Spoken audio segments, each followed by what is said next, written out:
आती नहीं, तेरे जैसा मुझे भूलने को तो आती नहीं, तेरे जैसा मुझे भूलने को तो आती नहीं।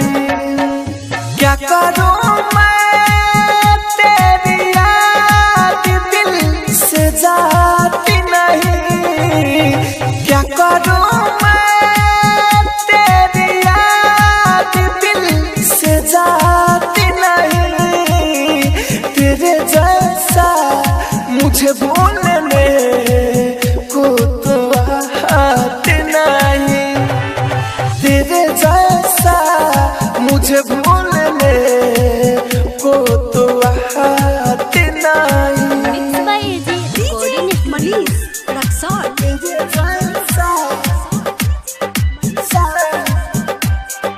तेरे जैसा मुझे भूलने को तो आती नहीं।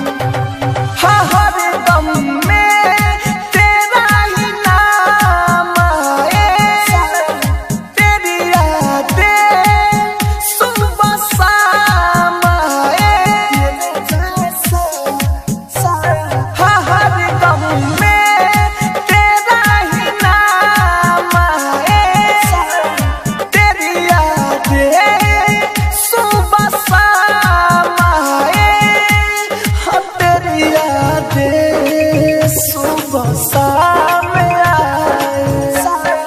जख्म देख के ओ सनम मरहम लगाती नहीं, जख्म देख के ओ सनम मरहम लगाती नहीं, तेरे जैसा मुझे भूलने को तो आती नहीं, तेरे जैसा मुझे भूलने को तो आती नहीं।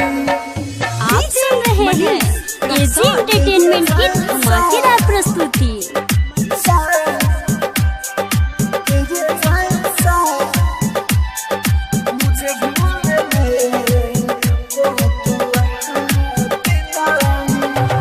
हराई तेरी यादों को नींद न आती है, लाके अनील को सताती है, हराई तेरी यादों को नींद न आती है, हालांकि अनील को सताती है, हम मनोज भाई को सता